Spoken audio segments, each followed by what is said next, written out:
స్వగ్రామంలో Congress మద్దతుదారు ఓటమిపై Jadcherla MLA Anirudh Reddy స్పందించారు. కాంగ్రెస్ మద్దతుదారు ఓటమి కోసం బీఆర్ఎస్ బీజేపీ చేతులు కలిపాయన్నారు. ఓటమిపై సమీక్ష చేసి రెండో విడతకు సిద్ధం అవుతున్నామని అంటున్నారు.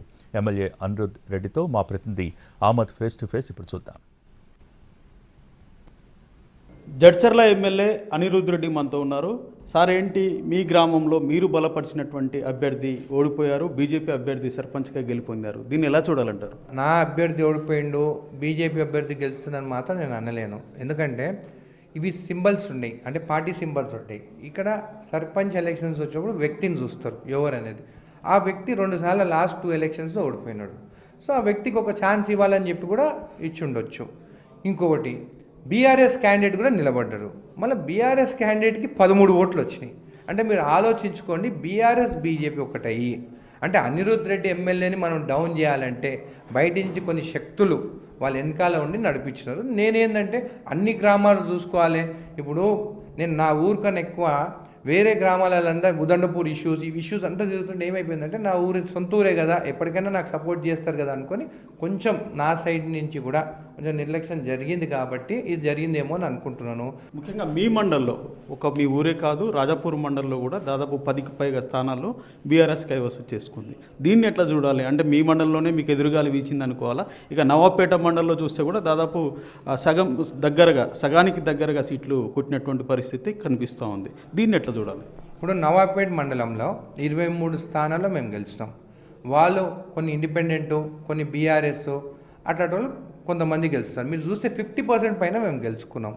ఇప్పుడు ఎలక్షన్స్ వచ్చినప్పుడు, ఈ స్థానిక ఎలక్షన్స్ ఉన్నప్పుడు ఏం చూస్తుంటే లాస్ట్ టైం ఓడిపోయిన వాళ్ళు చాలా మంది నిలబడ్డారు ఇండిపెండెంట్గా కానీ వాళ్ళకి.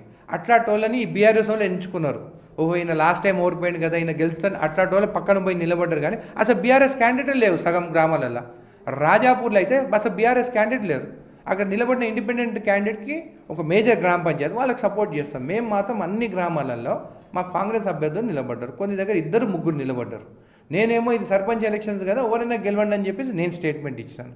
దానివల్ల 2-3 కావడం వల్ల కొన్ని దగ్గర మాకు మైనస్ అయింది తప్ప వేరేది ఏం లేదు. మీరు ఓవరాల్గా చూస్తే మోర్ దాన్ 50% మేమే గెలుస్తాం.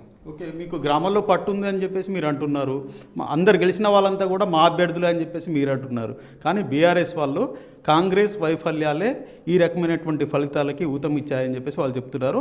రెండో దఫాలో వచ్చే దాంట్లో ఇంకా మరిన్ని సీట్లు కొడతామని కూడా వాళ్ళు ధీమా వ్యక్తం చేస్తున్నటువంటి పరిస్థితి ఉంది. రెండోది ఇంకా 14th అయిపోతుంది కదా, 14th ఈవినింగ్ దాని గురించి మాట్లాడదాము. ఇప్పుడు వాళ్ళు గెలిచిన క్యాండిడేట్లు ఎవరైతే ఉన్నారో వాళ్ళ క్యాండిడేట్స్ ఎక్కడ నిలబడ్డారో చూపించమని చెప్పండి. వాళ్ళ క్యాండిడేట్స్ ఫోటోలైనా పెట్టుకున్నారా, కండువలైనా వేసుకున్నారా, అవి చూపించమని చెప్పండి. ఎంతమంది క్యాండిడేట్స్, సగానికి సగం క్యాండిడేట్స్ ఎవరైతే మనం గెలుస్తున్నారో అసలు వాళ్ళ ఫోటోలు పెట్టుకోలేదు, కండువలు కూడా వేసుకోలేదు.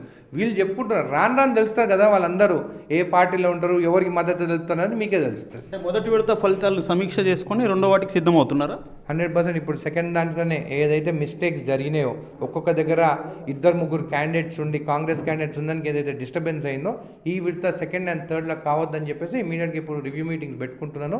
వాళ్ళకి ఏమైతే వాళ్ళకి కావాలనో, వాళ్ళకి సపోర్ట్ కావాలనో దాన్ని నేను నిలబడతాను. గెలిచిన వాళ్ళంతా మా వాళ్ళే, ఓడిన వాళ్ళు కూడా మా వాళ్ళే, అన్ని గ్రామాలు కూడా నావే అని చెప్పేసి అభిప్రాయాన్ని ఎమ్మెల్యే అనిరుద్ రెడ్డి వ్యక్తం చేస్తున్నారు. వీడియో సందీప్తో అహ్మద్, ఎన్టీవీ, జడ్చర్ల.